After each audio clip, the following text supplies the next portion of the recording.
Fala aí, pessoal. No vídeo de hoje nós vamos falar sobre a parte de segurança cibernética do roteador. Vamos ver a situação atual. Nesse momento a gente vai entender um pouquinho o que são recursos, vulnerabilidade, ameaça, o que é um exploit, né? O que significa a palavra atenuação.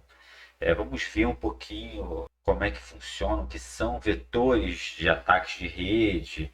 Vamos trabalhar entendendo um pouquinho o que são perda de dados. Além disso, vamos ter aquele momento da sua verificação de compreensão desse conteúdo, tá? Então, aí são algumas perguntas, e aí vocês vão fazer as respostas, vão trabalhar essas respostas, e depois vocês têm como fazer a verificação, enfim, tudo isso, tá? Então, pessoal, sem mais delongas, vamos para o nosso vídeo. Vamos lá, então nós temos o que? Nós vamos discorrer sobre a situação atual da segurança cibernética. Item 3.1.1. Vamos falar aqui nesse momento que é a situação atual. E aí ele vem aqui falando um pouquinho sobre os cybercriminosos, né? Que aí eles passam por um momento de grande experiência nas ferramentas que tem a função de quê? De derrubar a infraestrutura e sistemas críticos. Então você tem uma infraestrutura de rede funcionando direitinho, tudo corretamente, aí vem lá o cybercriminoso e derruba essa infraestrutura. Funcionamento, vamos dizer, você pode ter um funcionamento interrompido ou pode ter esse funcionamento prejudicado. Você não obrigatoriamente tem a infraestrutura toda derrubada, pode ter um serviço derrubado, você pode fazer com que a tua infraestrutura fique mais lenta, tá? Essas coisas todas podem acontecer devido a ataques desses cybercriminosos. Outro ponto aqui é o que? São sistemas críticos. O que são sistemas críticos? Por exemplo, sistemas que controlam a rede elétrica, sistemas que controlam a rede de gás, sistemas que controlam usinas nucleares. Tá? Isso tudo são sistemas críticos. Sistemas, por exemplo, que controlam o tráfego aéreo. Então, esse é o ponto importante. Esses cybercriminosos podem prejudicar tanto a infraestrutura quanto os sistemas que utilizam essa infraestrutura. Tá? E aí você tem a cada dia que passa o quê? Uma continuidade na evolução dessas ferramentas criadas para derrubar o ambiente. E aí ele fala aqui que os cybercriminosos estão alcançando cada vez mais um nível de sofisticação bastante alto, né? Sem precedentes. Vamos seguir. Ele fala também sobre a violação de segurança das redes pode interromper o comércio eletrônico, causar perda de dados comerciais, ameaçar a privacidade das pessoas, comprometer a integridade da informação. Então, tudo isso ele pode vir a acontecer com um ataque. Por exemplo, vocês vão falar assim, comércio eletrônico, um ataque que paralise o sistema de um site de comércio eletrônico vai causar um prejuízo enorme para as vendas daquele site. A espionagem industrial, com a perda de dados comerciais, o cara invade aquele ambiente e coleta informações comerciais daquela determinada empresa e vende para o seu concorrente. Isso pode trazer outro problema. Privacidade das pessoas. Como é que funciona isso? O cara começa dentro de uma invasão no site de comércio eletrônico, ele pode pegar as informações dos clientes e repassar para o concorrente, repassar para outras empresas. Outro ponto importante é o comprometimento da integridade das informações. E aí nós temos o que? Nós podemos ter informações adulteradas, quer dizer, elas deixam de estar íntegras, deixam de ser fidedignas. Então isso também causa prejuízo ao comércio eletrônico, a tudo que você vai trabalhar dentro da rede de dados. Tá? Ali fala aqui sobre as violações podem resultar na perda das receitas das empresas, justamente por causa dessas coisas que eu falei. Roubo de propriedade intelectual, quer dizer, a empresa está desenvolvendo alguma coisa e está armazenada nos seus discos rígidos e aí, por um acaso, aconteceu uma invasão, eles podem roubar essa pesquisa, roubar esse desenvolvimento de um novo produto, tá? Manipular ações judiciais, pode ter acesso antecipadamente a informações, ameaçar a segurança pública, tudo isso vem a cargo desse tipo de ameaça, né, de invasão de infraestrutura, essas coisas todas. E aí vem a importância de se manter uma rede segura. Você garante várias coisas, você garante aí a segurança dos usuários, da rede, você protege os interesses comerciais, tudo através de quê? De uma boa estruturação, de um bom trabalho na segurança da rede, que você está gerenciando, que você está administrando. Tá legal? Vou seguir aqui. Aqui tem alguns termos de segurança, para a gente poder ficar bem alinhado, né? Recursos, o que eles chamam de recurso? Um ativo é algo de valor para a organização. Isso inclui pessoas, recursos e dados, tá? Então, tudo que gera valor para aquela instituição, tem uma instituição de pesquisa. Normalmente, o que vai levar valor para aquela instituição?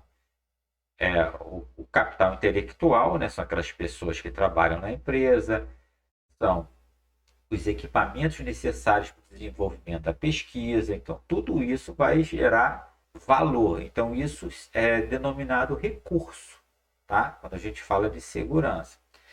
Vulnerabilidade. Vulnerabilidade é o quê? É uma determinada fraqueza que pode ser explorada por uma determinada ameaça. Então, vamos exemplificar. Vamos dizer que você esteja utilizando um aplicativo, que esse aplicativo tem uma fraqueza, quer dizer, se um determinado invasor ele explorar essa fraqueza desse teu aplicativo, ele pode invadir o seu sistema e causar aí danos a ele.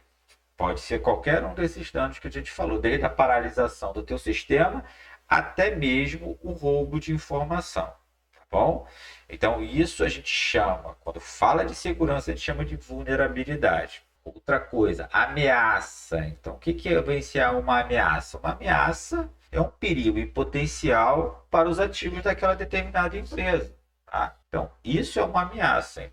Ver aqui, exploit. Exploit é o quê? É um mecanismo que tira proveito daquela vulnerabilidade do sistema. Bom, atenuação.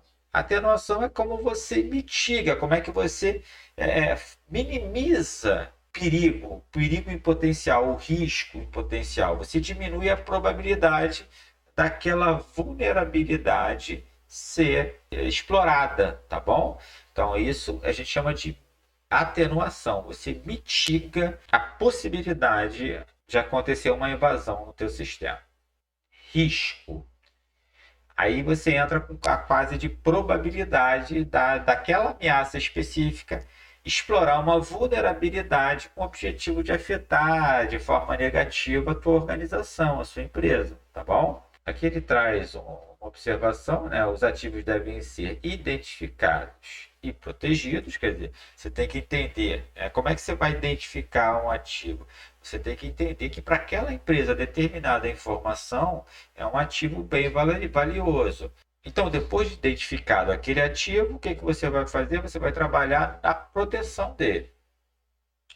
As vulnerabilidades devem ser tratadas antes que se tornem uma ameaça e serem exploradas. Então você sabe, se você identifica uma vulnerabilidade, não quer dizer que você tenha tido qualquer invasão ao teu sistema. Você identifica a vulnerabilidade, você trata, quer dizer, você vai mitigar aquela determinada vulnerabilidade, quer dizer, o invasor, ou a tentativa de invasão, ela se torna mais difícil com as suas contrapartidas, tá? Depois de tratar da vulnerabilidade, aquela ameaça em potencial ela deixa de existir ou ao menos, né, ela fica mais, ela se torna uma ameaça menor a ser explorada, tá bom?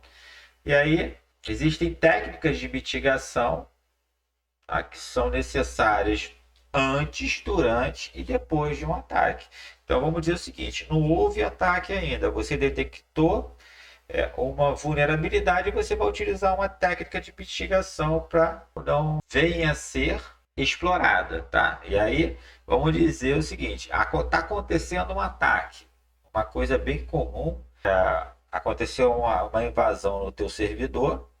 E aí ele utiliza o teu servidor como ele passa a enviar spam, e-mail de spam. Eu acho que esse exemplo é bem interessante, porque ele está mais próximo do nosso dia a dia. Vamos dizer, o servidor foi atacado e lá o invasor não roubou nada. O que, que ele fez? Ele apenas instalou um servidor de e-mails lá e faz com que todo dia à noite ele envie e-mails com propagandas para uma lista imensa de pessoas na internet. Ou até mesmo envie um vírus para aquelas pessoas que, assim que acessarem o e-mail, clicar em alguma coisa, e lá no background é instalado um programa no computador da pessoa, e aí essa pessoa passa a ter essa vulnerabilidade dentro do computador pessoal dela, roubando aí informações, é, roubando dados dessa pessoa, beleza? Então vamos seguir aqui. Item 3.1.2. A gente vai entender um pouquinho dos vetores de ataque em rede. E aí ele pontua aqui que o vetor de ataque não é nada mais nada menos que um caminho pelo qual aquele atacante pode obter acesso ao teu servidor. Além do seu servidor, ele pode atacar um outro equipamento qualquer, pode ser um switch, pode ser um roteador, tá? E aí a tua rede de uma forma geral. Outro ponto é o seguinte: esses vetores de ataque eles podem ser de dentro da tua empresa ou de fora da sua empresa, tá? Ele traz um exemplo aqui do ataque de DOS, tá? Que aí pode acontecer o seguinte: pode acontecer um direcionamento da sua rede pela internet. Isso faz com que aconteça a interrupção das operações da sua rede e aí cria esse ataque de negação de serviço. A gente vai ver um exemplo aqui. Deixa eu diminuir um pouquinho a figura. Aqui ele está mostrando nessa figura o que? Você tem a internet, o ataque ele furou a barreira do teu firewall e fez com que o seu equipamento ficasse comprometido. Da mesma forma, você tem uma ameaça interna, e aí a ameaça interna você não passa, normalmente não passa pelo firewall, então você tem que de alguma forma mitigar, identificar os pontos fracos dentro da sua rede para poder mitigar o comprometimento do seu equipamento, tá? Vou seguir aqui, vou voltar a aumentar aqui a nossa imagem para vocês poderem ver. Ele traz uma nota aqui. Ele fala que um ataque de negação, né, de DOS, ele ocorre quando um dispositivo, um aplicativo de rede é incapacitado e não é mais capaz de suportar as solicitações de usuários legítimos. Então, o que ocorre é que ele pode enviar várias requisições, fazendo com que aquele serviço especificamente ele fique comprometido, ele não aguente aquela carga de solicitações e faça com que o serviço caia, tá? A ideia principal do ataque DOS é essa. Aqui ele fala, dá um exemplo de um funcionário, ele pode acidentalmente ou intencionalmente criar uma vulnerabilidade, vamos dizer que ele roube e copie dados comerciais para uma mídia removível, enviar por e-mail, ou envia através do software de mensagens. Ele pode comprometer servidores ou dispositivos de infraestrutura, ele pode desconectar um cabo de rede, causando uma interrupção no serviço, ele pode conectar um USB infectada, que vai fazer com que esse vírus ele se alastre dentro do sistema de computação corporativo, tá? Então, ameaças internas têm o potencial de causar maior danos que as externas. Por quê? Porque normalmente quando você trabalha a mitigação da vulnerabilidade da tua empresa, normalmente a gente bota um firewall na entrada dela, onde a gente filtra tudo que pode entrar e sair da tua rede corporativa. A gente faz uma segurança segmentando rede, colocando comandos no seu firewall para trazer uma proteção maior, tá? E na contrapartida, quando você tem usuário interno, ele tem um acesso direto à tua rede, né? Você está fisicamente ali. Ele tem acesso aos dispositivos dentro da tua empresa. E aí essas pessoas podem, intencionalmente ou até mesmo sem intenção, eles podem vir a comprometer essa rede, tá, gente? Então a gente tem que ter esse cuidado quando a gente está administrando uma rede. A gente não pode só olhar o ataque externo, mas o ataque interno também é importante. Ele pode ser consciente ou inconsciente, dependendo dos funcionários dessa empresa, tá bom? Vamos seguir. Item 3.1.3, perda de dados. A gente já sabe, a gente já falou anteriormente que os dados da empresa é um dos ativos mais valiosos que ela tem. Aí a gente pode, aqueles exemplos que eu já dei, né? Você pode estar trabalhando, você pode ter dados de pesquisa, desenvolvimento, dados de venda, contendo clientes ou fornecedores, também é importante, né? Dados financeiros dessa empresa, os próprios empregados, tá? Os colaboradores, todos esses ativos são super valiosos para aquela determinada empresa. Tá? Então, a perda ou a transferência não autorizada desses ativos, dessas informações, vocês podem ter o quê? Danos à marca e perda de reputação. Há um tempo atrás, a Samsung, é um exemplo que eu gosto de trazer, a Samsung teve seus servidores invadidos, onde ali aconteceu o quê? Eles coletaram as informações sobre os clientes. Isso pode trazer, né, uma certa perda de reputação para a empresa, justamente porque quando você faz qualquer negócio com a empresa, uma das coisas mais importantes é você ter certeza que seus dados estão ali sendo bem protegidos, número de cartão de crédito, todas essas informações, tá legal? Outra coisa, perda de vantagem competitiva. A partir do momento que, vamos dizer, você tem lá uma fórmula, vamos dizer a fórmula da Coca-Cola. Tá? Vamos dizer, aquela fórmula é guardada a 7 chaves. Vamos dizer que alguém tenha invadido a infraestrutura da empresa e tenha tido acesso àquela fórmula e vendido para uma outra empresa.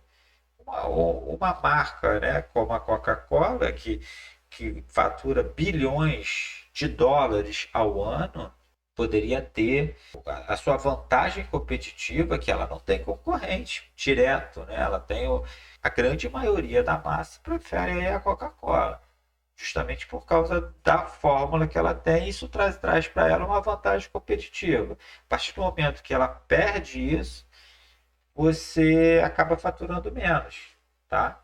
Perda de clientes, muita gente que acessava, vamos dizer, uma rede social que foi invadida, pode deixar de acessar. Não tem mais segurança, então perde o cliente, consequentemente a perda de receita. Aí isso pode gerar também processo e ação judicial, aí você tem multas, penalidades, enfim. E aí para você reverter tudo isso, você passa a ter um custo e esforço bem grande para se recuperar desse tipo de violação, tá, gente? É o que sempre falam. Você, para adquirir uma reputação boa, demora, mas para você perder essa reputação, ó, é rápido. Muita gente, para falar bem, são poucos. Para falar mal, muita gente. Então, quando a gente está administrando uma infraestrutura, a gente tem que ter um cuidado muito grande com a mitigação de possíveis ameaças, tá, pessoal? Vou seguir aqui. Aqui, ó, os vetores comuns de perda de dados. Vamos ver aqui na tabela, ó. E-mail ou mensagens instantâneas interceptadas podem ser capturadas e revelar informações confidenciais. Beleza? A gente tem que ter muito cuidado com isso. Dispositivos não criptografados. Quando você trabalha sem criptografia, o que pode acontecer? Pessoa mal intencionada pode obter informações confidenciais valiosas, né? Se não está criptografado, ele não vai ter nenhum trabalho de tirar essa criptografia. A informação está clara, fica muito mais fácil para o invasor. Em contrapartida, se eu tenho essa informação criptografada, vai trazer o quê? uma dificuldade maior. Não quer dizer que não aconteça uma quebra nessa criptografia, mas é mais difícil. As ferramentas para isso são ferramentas mais poderosas e é mais difícil, não é qualquer um que vai fazer, tá? Isso é importante. Traz aqui também a parte de dispositivos de armazenamento em nuvem. Dados confidenciais em nuvem podem ser perdidos se acontecer um acesso comprometendo aquela determinada nuvem, tá? Mídia removível, aí você tem outro problema, aí você tem um funcionário que coloca um pendrive lá. Ele pode subtrair informações corporativas valiosas. Mídia removível. Tem muitas empresas que não deixam acesso USB em suas máquinas. Cópia impressa. Para você evitar as cópias impressas, é bem importante. Você deve fragmentar as informações caso aquela informação não seja mais útil. Tá? Outro ponto que a gente tem aqui é o que? É o controle de acesso inadequado. Então, muito cuidado, né? Senhas ou senhas fracas. Isso pode fornecer o quê? Uma facilidade para aquele determinada ameaça. Vamos dizer que você tenha um software de quebra de senha, que ele vai utilizar força bruta, ele vai ficar fazendo teste. Quando a senha é fraca, é mais simples, já começa ali a trabalhar para quebrar a senha. Ele vai pegar muito rapidamente as senhas que são mal elaboradas. Por isso que hoje em dia você coloca letra maiúscula, minúscula, números, caracteres especiais. Isso faz com que aconteça uma dificuldade muito grande de se quebrar aquela senha. Um ponto importante é entender que não adianta, né, você mandar trocar senha de 30 em 30 dias. É importante? Em alguns casos, sim. Mas muitas vezes essa troca com um período muito curto de senhas, o que faz com que o usuário utilize? Ele utiliza um grande recurso, que é o quê? Ele escreve a senha no post-it e cola na tela do computador. E aí, amigo, não adianta. Grande vulnerabilidade passa a ser o próprio usuário. Tem que se ter muito cuidado nesse tipo de política, tá? Vamos vir agora aqui para o item 3.1.4. Esse item é para verificação de compreensão. Então, é o momento que vocês vão ter várias perguntas e dentre essas perguntas vocês vão respondendo, vão vendo a compreensão de vocês dentro desse conteúdo, tá? Eu não vou fazer, porque senão perde a graça, né? Então, pessoal, viram como é que esse assunto que nós estamos entrando agora, embora seja um assunto mais teórico, é de extrema importância para a corporação, justamente porque vai fazer com que as vantagens que essa corporação tenha, sejam elas competitivas, sejam intelectuais, né? Informações sobre clientes, informações de fornecedores, tudo isso seja protegido. Tá legal? Isso aí, o grande tesouro de uma corporação, de uma empresa, são os seus ativos. Tá? É aquilo que faz com que ela consiga algum tipo de vantagem sobre o mercado. Tá bom? No nosso próximo vídeo, vamos falar um pouquinho sobre os agentes da ameaça. Vamos entender como é que esses agentes de ameaça eles funcionam. Tá bom? Então, vejo vocês no nosso próximo vídeo.